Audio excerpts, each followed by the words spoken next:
오늘 마태복음 3장 13절 17절 읽었는데 15절이 특별히 요긴한 말씀이에요. 예수께서 대답하여 가라사대 이제 허락하라. 우리 이유가 이와 같이 하여 모든 의를 이루는 것이 합당하다. 모든 의를 이루는 것이 옳다. 모든 의를 이루는 삶을 살아라. 모든 의가 이루어지도록 말을 해라. 모든 일처를 해라. 걸어가라. 그런 뜻이에요. 의라는 건 옳을 의자예요. 모든 걸 바로 하라는 거예요. 옳게 하라는 거예요. 욕심을 하지 말고, 돈 따라가지 말고, 성공을 유지하지도 말고, 알아주는 데를 찾아가지도 말고, 어떻게 하는 것이 옳은 거냐고요. 어떻게 말하는 것이 옳은 건가요? 이 문제를 어떻게 처리하는 것이 옳은가? 그래서 마태복음 3장 15절은 이번 주뿐 아니라 우리 평생에, 저도 그렇고 여러분들도 그렇고 우리 평생에 내비계시는 것 같은 말씀이에요. 우리는 좌로나 우로나 치우치면 안 되고, 돈을 따라가도 안 되고, 성공을 유지해도 안 되고, 날 알아주는 데를 유지해도 나가도 안 되고, 어떻게 하는 것이 하나님께 옳은가, 이거를 해나가는 것이 중요한 문제예요. 우리가 사는 이 세상은 구조적으로 마귀 역사와 사람들의 욕심으로 끊임없이 사건과 사고와 질병이 꼬리를 물고 일어나요. 이 문제를 우리가 어떻게 해야 되겠는가? 이 아이들 문제는 어떻게 해야 되나? 내가 이사를 또 어디로 가야 되냐? 교회는 어느 교회를 나가야 되냐? 이 사업을 해야 되나 하는데, 근데 우리 가정에 또 왜 이런 질병이 생겼을까? 여러 가지 문제가 많아요. 그럴 때 우리는 마태복음 3장 15절이 우리에게 내비게이션 나침반과 같이 돼서 절대 좌로나 우로나 치우지 말고, 욕심으로 하지도 말고, 성공을 위주로 하지 말고, 이 문제를 하나님 앞에 어떻게 하는 것이 옳겠습니까? 그래서 모든 의를 이루는 그런 삶을 사는 거 하나님 우리에게 원하시는 거예요. 오늘 본문 내용은 예수님이 모든 의를 이루기 위해서 세례요한에게 세례를 받으셨어요. 세례요한은 모든 의를 이루어드리기 위해서 예수님에게 세례를 베풀었습니다. 세례를 받든지 세례를 베풀든지 그 자체가 중요한 것이 아니라 받는 거, 베푸는 걸 통해서 모든 의가 이루어지는 것이 중요하다는 말씀이에요. 이 말씀은 중요한 사건이기 때문에 사복음서에 다 기록이 되어 있습니다. 그래서 오늘 본문을 보면 예수님이 세례요한에게 세례를 받는 사건을 통해서 세례요한의 신앙과 예수님의 신앙은 같지 않다는 것을 살펴볼 수 있어요. 세례요한은 제사장의 아들로 모든 장례가 생활이 안정적으로 보장된 사람이에요. 그러나 안정된 생활을 다 포기하고 광야에 들어가서 메뚜기와 석청을 먹으면서 약대 토롯을 듣고 기도로 준비한 귀한 하나님의 종이에요. 그런 귀한 하나님의 종이지만 예수님이 어느 날 갑자기 찾아오셔서 내가 너한테 세례를 받음으로, 네가 나한테 세례를 베품으로 모든 의가 이루어지도록 해야 되겠다 했더니, 세례요한이 오늘 본문 14절에 보면은 14절을 같이 한번 읽어보시자고요. 시작. 요한이 말려 가로되 내가 당신에게 세례를 받아야 할 터인데 내가, 이것이 세례요한의 반응이에요. 제가 예수님의 세례를 받아야지. 예수님이 저한테 세례를 받는 건 말도 안 되는 소리고 천부당 만부당한 소리입니다. 이것이 받아들여지질 않아요. 세례요한의 고정관념으로, 신앙 양심으로 받아들여지질 않습니다. 그러나 마침내 순종해서 예수님에게 세례를 베풀 때 세례요한이 영적 눈이 뜨여서 나는 누구며 예수님은 누구시며 이분이 이 땅에 무엇을 온 걸 영적으로 분명히 깨닫게 됐어요. 세례요한의 신앙은 너무 엄격하고 율법적이고 편협하고 세례를 베푸는 사람은 굉장한 사람이고 세례를 받는 사람은 아무것도 아닌 잘못된 고정관념에 사로잡혀 있었어요. 그러나 우리 예수님은 오늘 15절에 모든 의의를 이루는 그런 신앙의 관점에서 볼 때 누가 세례를 베풀면 어떻고 누가 세례를 받으면 어떻고 세례를 받는 사람은 굉장하고 세례를 베푸는 사람은 아무것도 아니고 그 율법과 제도가 그렇게 중요한 것이 아니라는 걸 우리가 배울 수 있는 그런 말씀이에요. 예수님이 마태복음 5장, 6장, 7장의 산상수훈에도 당시에 하나님을 말로는 섬긴다고 그래요. 믿는다고 그래요. 근데 그 내면 속에는 전부 무엇을 먹을까? 무엇을 마실까? 전부 돈, 성공, 출세 이거예요. 그런 그들을 향해서 예수님이 공중의 새를 봐라. 새가 농사짓냐? 그러나 하나님이 새를 기르시었냐? 너희는 새보다 낫지 않냐? 들의 백합화 누가 알아주냐? 전이란 농약을 치냐? 그러나 다 꽃을 피우고 향기를 날리잖냐? 너희는 말로는 하나님을 섬긴다고 그러고 믿는다고 하면서 여전히 돈이 첫째고 세상이 첫째고 출세가 첫째는 이건 아니냐? 그러시면서 마태복음 6장 34절에 결론적으로 너희는 먼저 그의 나라와 의를 구하는 삶을 살리는 거예요. 그리하면 이 모든 걸 너희에게도 하시죠. 그 말씀이나 오늘 마태복음 3장 15절 말씀이나 같은 맥락의 말씀이에요. 모든 의가 이루어지도록 살리는 거예요. 먼저 그의 나라와 의를 구하는 삶을 살면 거기에 필요한 걸 다 채워주시겠다고 말씀을 했어요. 내가 물을 거기서 누가 안 가져왔어요. 물 좀 줬나. 여기 물이 없네. 괜찮아요. 여기도. 물 조금 먹는 게 좋고.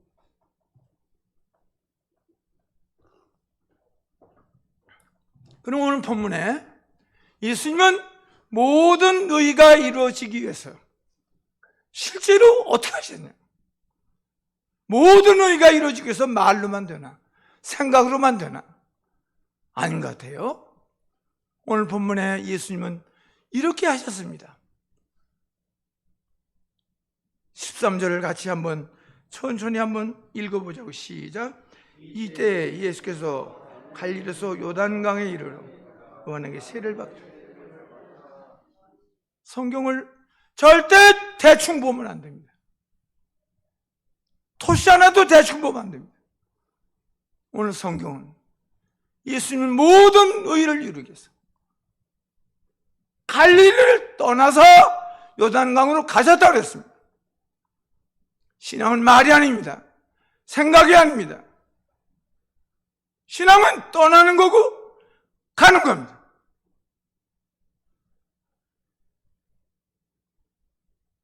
갈릴리와 같은 요소를 떠나서 모든 의가 이루어지는 요단강으로 가야 돼.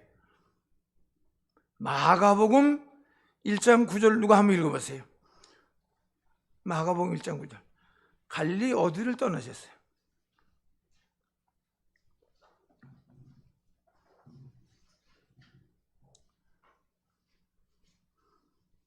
마가복음 1장 9절 한번 읽어보세요.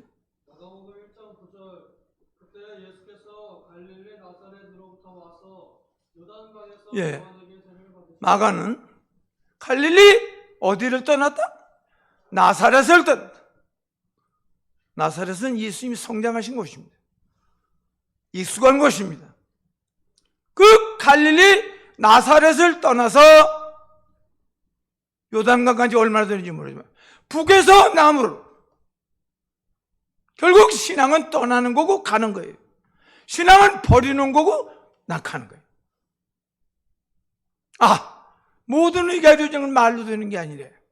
생각만으로 이루어지는 게 아니라 철저히 포기하고 끊는 거고 버리는 거고 그리고 가야 할 곳으로 가는 거예요. 갈릴리 나사렛에서부터 요단강이 얼마나 멀은지 모르지만 결국 신앙은 그래요.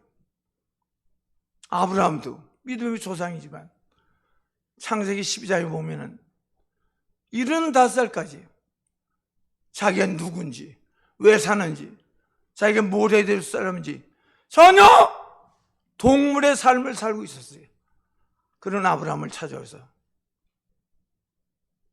너는 모든 큰 민족을 이루는 삶을 살아야 되고 이름이 창대해져야 되며 복의 기관이 되는 삶을 살아야 돼. 세 가지. 큰 민족을 이루며 이름이 창대해지며 복의 기관이 되는 삶을 살아야 되는데 그걸 살기 위해서는 창세기 12장 1절에 너는 본토 친척 아비집을 떠나 내가 내게 지시한 땅이 아닌 지시할 땅으로 갈 때 이 세 가지가 이루어진다.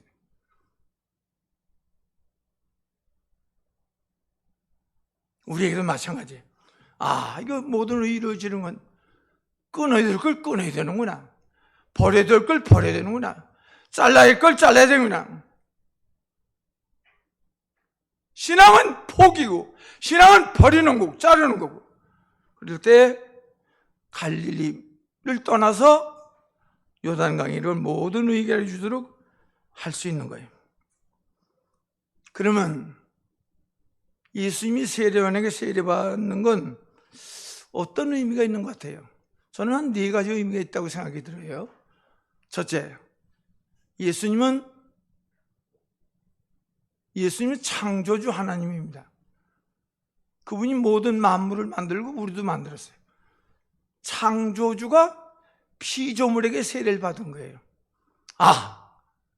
모든 의결이 주는 철저히 낮아지는 거로구나. 철저히 없어지는 거로구나. 창조주가 피조물의 자리까지 낮아질 때 모든 의가 이루어져요. 여전히 인정받으려고 그러고 지가 나서려고 그러고 자기를 알아주길 바라고 이건 모든 의가 이루어지는 게 아니에요. 그래서 그런 의미가 있는 것 같고요. 두 번째는 예수님이 세례요한의 세례를 받은 것은 모든 죄책을 걸머지시고 세례를 받으신 회개의 세례를 받으셨어요. 예수님은 흠과 죄가 털 것만도 없는 분이에요. 그러나 모든 죄책을 자기가 걸머지고 세례를 받으셨어요. 우리 가정이나 어디서나 우리 가정에도 제일 문제가 나다. 내가 하나님 앞에 바로 살지 못해 우리 가정이 이렇게 어렵다. 모든 책임을 차게 하시는 것. 이것이 예수님이 보이신 모범이에요. 사사건건 원망하고 다른 사람은 상대방 탓만 하고 이건 너무 바보 같은 짓이고 해서는 안 일이에요. 그래서 제일 부족한 사람이 각자 자신인 줄 알고 내가 순날탕이다. 나는 엉터리다. 우리 가정이 내가 바로 못 써서 이렇게 우리 가정에 어려움이 많다. 모든 책임을 지고 자기가 엎드리는 그 자세가 예수님 세례받은 모범이고요. 세 번째는 예수님이 세례요한에게 세례받으신 건 성경을 순종하기 위해서 받으신 겁니다. 이게 가장 중요한 것 같아요. 예수님은 성경을 순종하기 위해서 8일 만에 할례 받으셨고요. 12살에 유월절을 지키러 가셨어요. 예수님이 그냥 세례 받으신 거 아니에요. 성경을 순종하기 위해서 세례 받으신 거예요. 성경을 순종하는 삶을 사는 거 가장 귀한 것 같아요. 저는 서울 양천구 산정교회를 목회를 했어요. 제가 2009년에 은퇴를 하고 이 선교 사역을 이렇게 좀 한 15년째 지금 하는데요. 매주 전국을 초급파직으로 나가서 이렇게 깨우치는 일을 하는데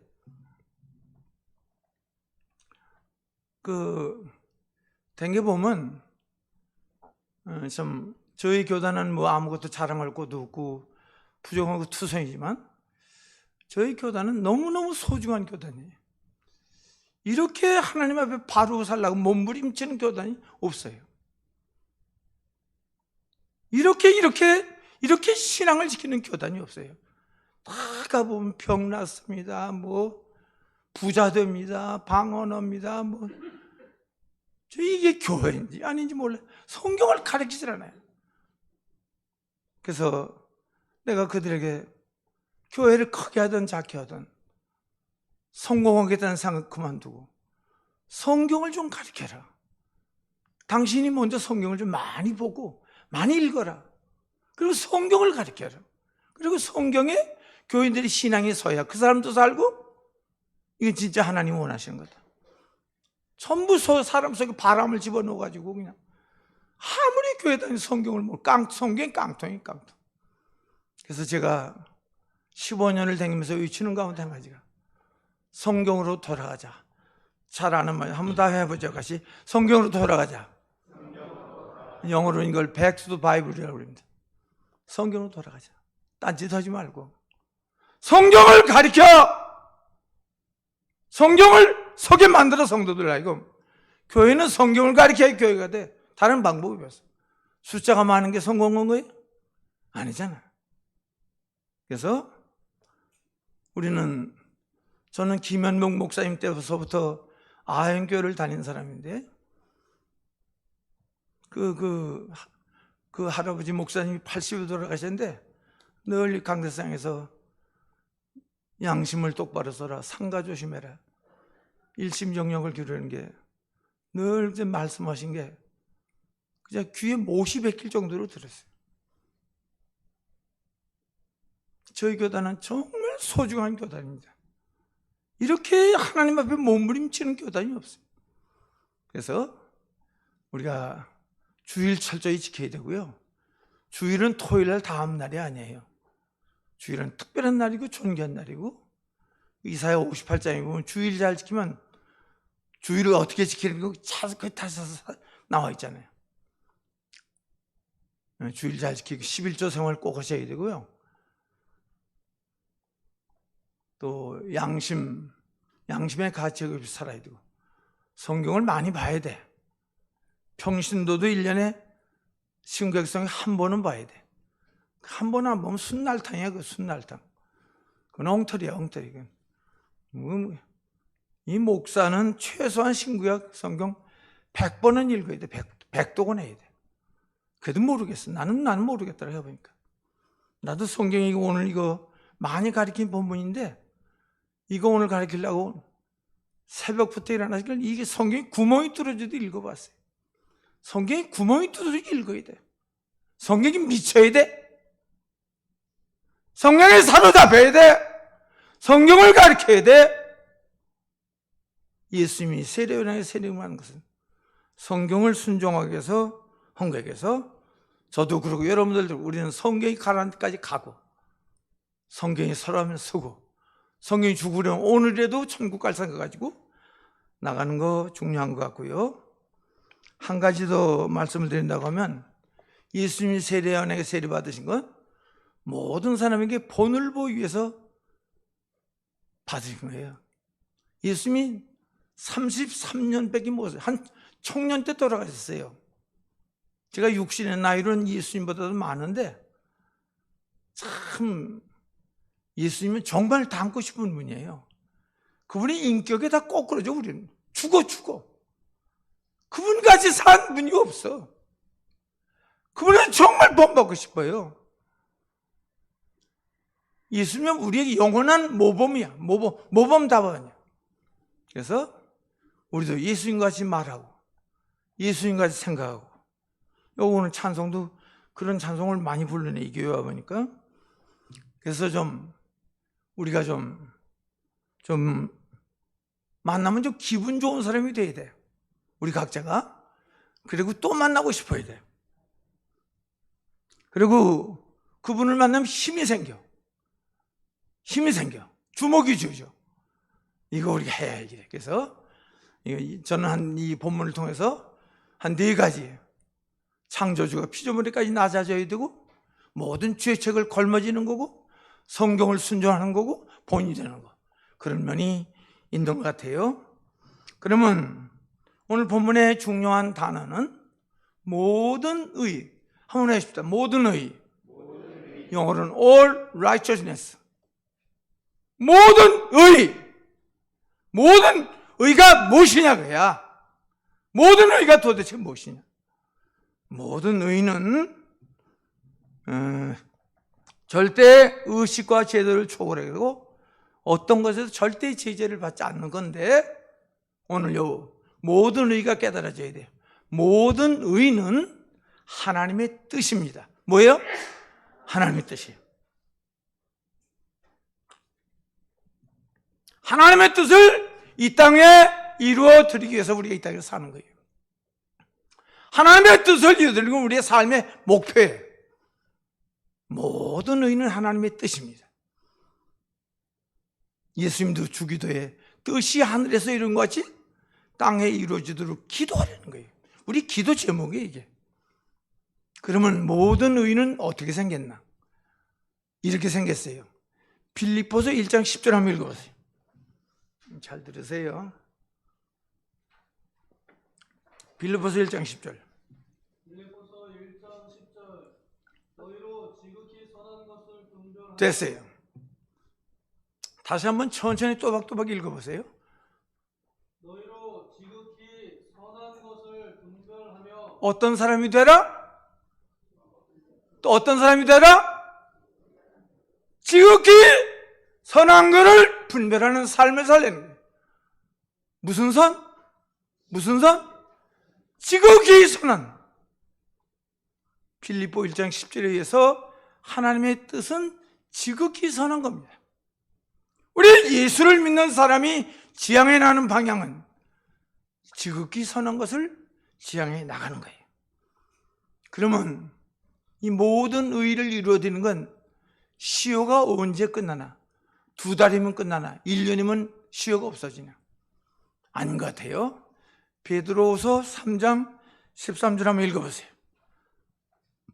베드로후서 3장 13절. 우리는 그의 약속대로 의가 있는 곳인 새 하늘과 새 땅을 바라보도다. 어디를 바라보도다?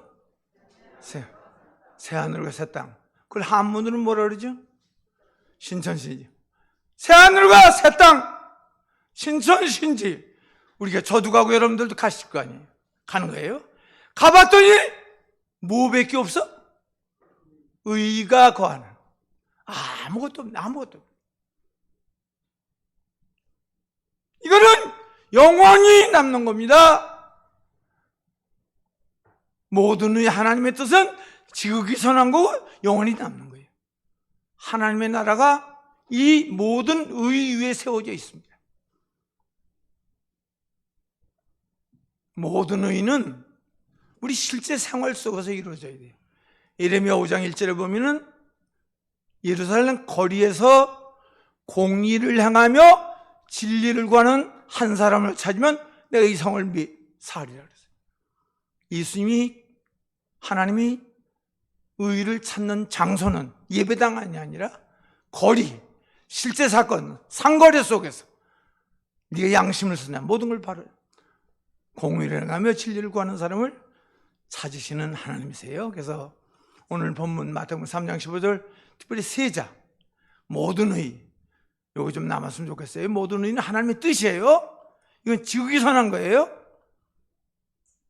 영원히 남아있어요.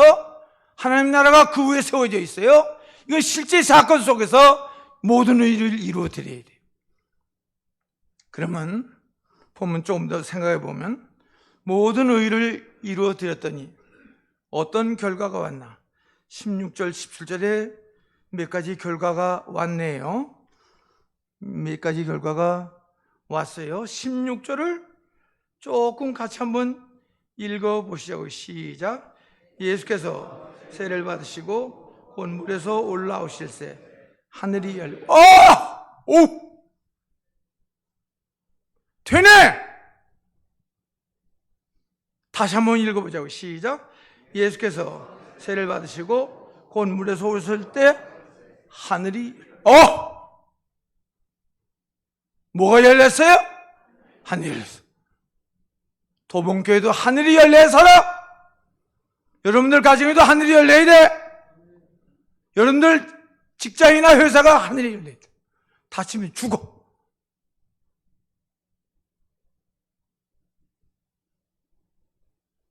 열리는 거예요. 그런데 16절을 자세히 다시 한번 같이 읽어보자고. 시작. 예수께서 세례를 받으시고 곧 물에서 올라오실새 하늘이 열리고. 됐어요. 하늘이 언제 열리고 누구에게 열리나?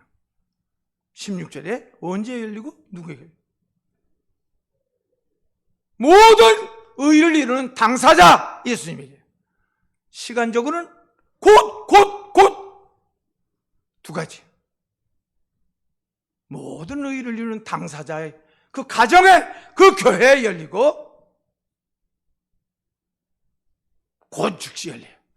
이건 제가 선교를 15년을 해보니까요, 저도 돈도 없었어요. 그래서 얼마 선교비를 가지고 다니다가 얼마 있다가 50%를 인상해서 가져다니까 또 감당이 돼요.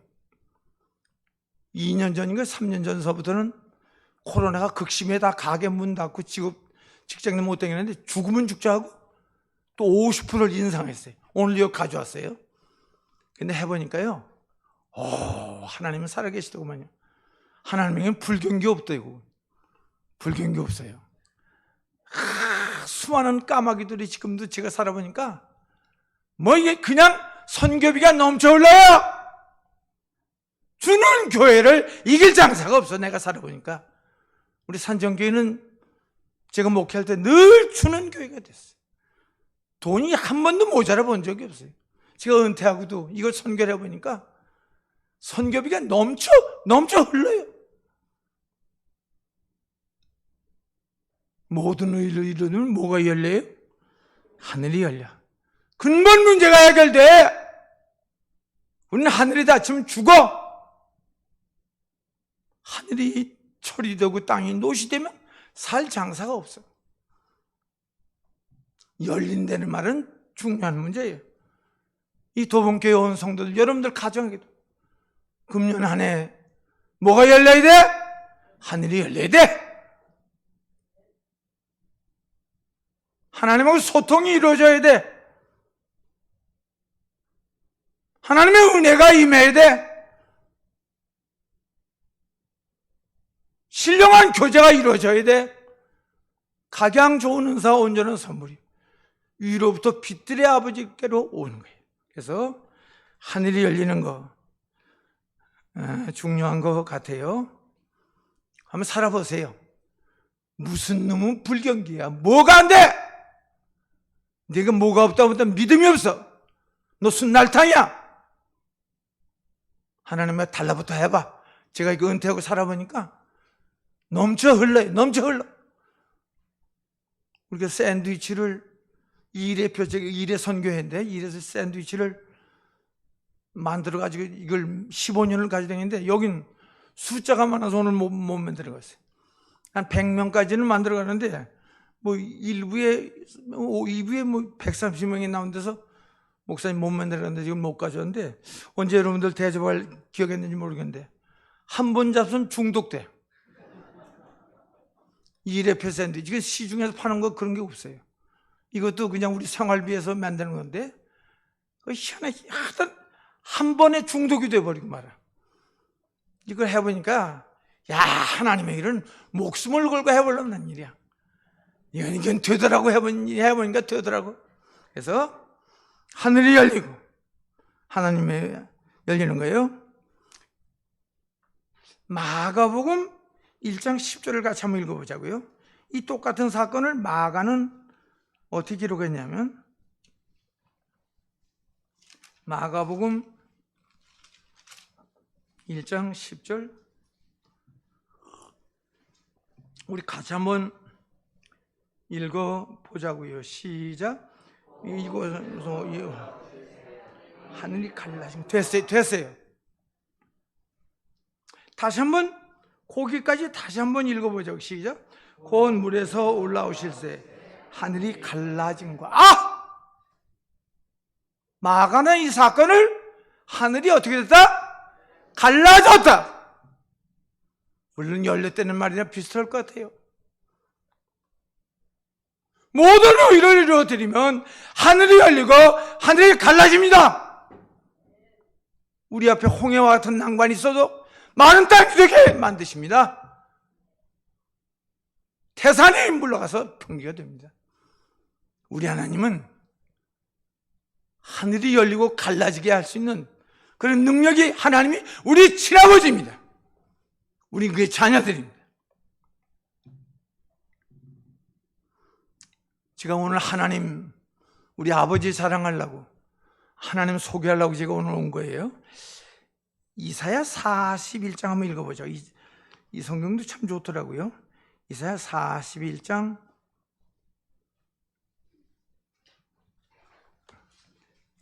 18절, 이사야 41장 18절. 여러분들 성경, 저는 개역 성경인데 조금 다를 것 같아요. 자, 한번 읽어보자고. 시작. 내가 산에 강일 골짜기 가운데 샘이 내게 하며 광야로 못이 되게 하며 마른 땅으로 샘의 근원이 되게 하며. 오! 몽땅 되네. 몽땅 되네. 상태가 자산이든지 골짜기든지 마른 땅이든지 광야든지 상관없이 되네. 이사야 40장 18절 다시 한번 읽어보자. 시작. 내가 자산의 강을 열며 골짜기 가운데 샘이 나게 하며 광야로 못이 되게 하며 마른 땅으로 샘의 근원이. 우리 하나님은 전부 되게 하신 하나님이세요. 모든 의를 드리면 자산의 강을 열며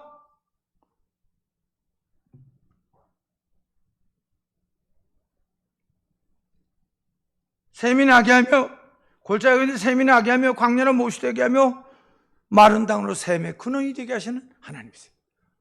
우리는 소망이 있습니다. 우리는 될 수 있습니다. 할 수 있습니다. 성경 하나만 더 읽어보자고요. 에스겔 37장. 성경은 참 좋은 것 같아요. 에스겔 37장 12절.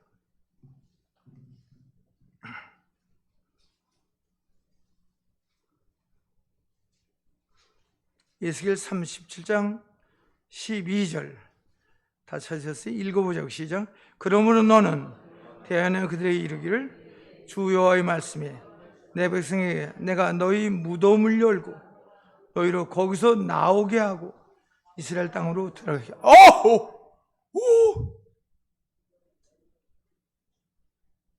하나님은 나는 이런 하나님이라고 당신을 소개하고 있는데 뭘 여신대요?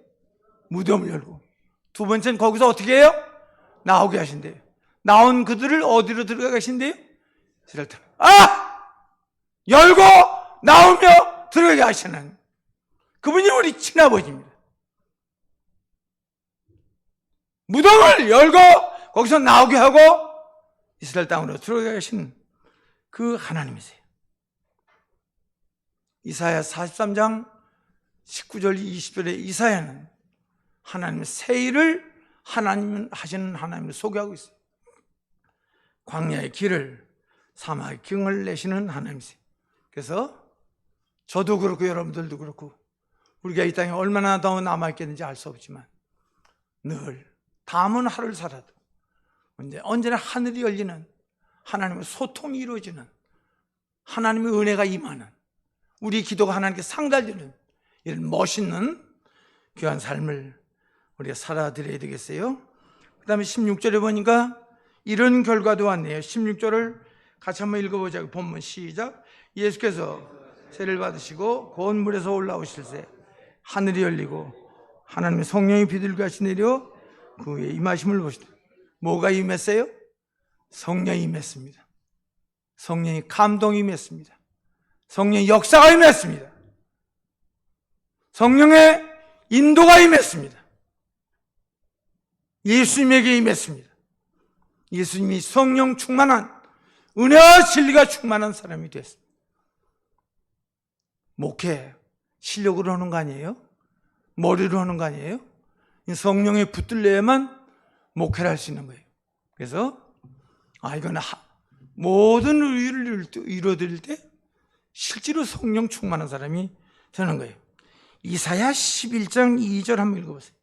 성령은 어떤 분이에요?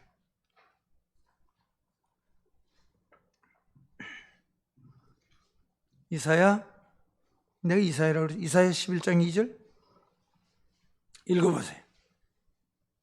이사야 11장 2절. 그의 위에 여호와의 영 곧 지혜와 총명의 영이요 모략과 재능의 영이요 지식과 여호와를 경외하는 영이 강림하시리니. 예, 성령을 6가지로 소개하고 있어요. 성령은 어떤 신이다? 지혜와 총명의 신. 두 번째는 모략과 재능의 신. 세 번째는 성령 충만한 사람을 세상이 감당 못합니다. 목사도 성령 충만해야 되고 성도들도 성령 충만한 그 중요한 것 같아요. 요한복음 16장 13절에 보면 성령은 진리의 성령이고 진리 가운데로 인도한다고 그러는데 모든 의를 드리면 성령 충만한 사람이 돼요. 그 사람은 세상 감당 못해요. 세상이 감당 못하는 그런 사람이 되는 거예요. 근데 오늘 성령이 비둘기같이 임했다고 그랬는데 비둘기는 성령은 아니에요. 성령의 특성을 비둘기로 비유했는데 비둘기 여러 가지 뜻이 있겠지만 여기는 온유하고 겸손한 면을 가리키는 면이 있어요. 그래서 온유하고 겸손한 만큼 하나님이 쓰시고 또 이렇게 성령 충만한 사람, 은혜와 진리가 충만한 사람이 되는 거예요.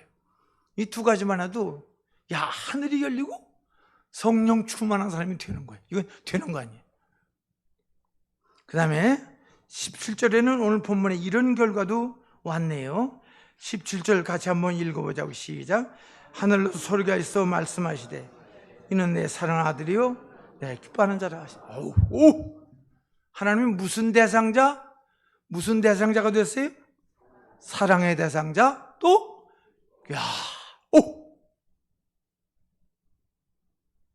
우리는 하나님의 아끼는 대상자, 기억해주는 대상자, 손바닥에 새긴 대상자, 하나님 모든 걸 물려주는 대상자, 이런 사랑하는 대상자 중요하고요. 기뻐하는 것은 하나님의 뜻을 다 이루어드리는 사람이 된다는 뜻이에요. 다윗과 같이 하나님 마음에 합한 사람이 된다는 거예요.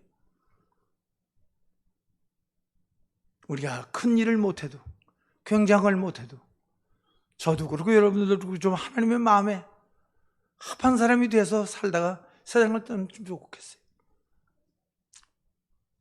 다윗이 실수도 있었지만 다윗이 정말 그 사람을 본받고 싶은 날 사도행전 13장 22절을 보니까 내가 사울을 패하고 다윗을 만나보니까 하나님 뭐라고 증거하셨냐면 내 마음에 합한 사람이라고 그랬어요. 저도 그렇고 여러분들도 그렇고 우리 하나님 마음에 합한 사람이 되기 위해서 몸부림을 쳐야 됩니다. 죽기 살기로 대들어야 됩니다. 밥이나 먹으려고 삽니까? 시간 연장으로 삽니까? 아니죠. 다음은 하루를 살아도 하나님의 마음에 합한 말을 해야 되고 생각을 하고 걸어가는 거 중요한 것 같아요. 마태복음 3장 13절 17절 저는 이 정도로 생각이 나서 말씀을 몇 가지로 증거했는데 우리가 어떤 처지와 형편에 있든지 또 멸시를 받든지 사람 취급을 못 받든지 어떤 경우에 있든지 하여튼 모든 의의를 이루는 삶을 살아보자고요. 이거 영원히 남는 거예요. 이건 지극히 선한 거예요. 해볼 만한 일이에요. 그래서 우리 모두가 평생 동안 어디에서 뭘 하시든지 늘 하나님이 하늘이 열려줄 수밖에 없는 사람이 되어야 되고 성령의 감동과 은혜와 긍휼이 임하는 사람이 되고 하나님의 사랑의 대상자, 기쁨의 대상자가 다 돼서 이 세대에 하나님의 마음을 좀 시원하게 하는 네가 복을 받자면 누가 복을 받겠냐?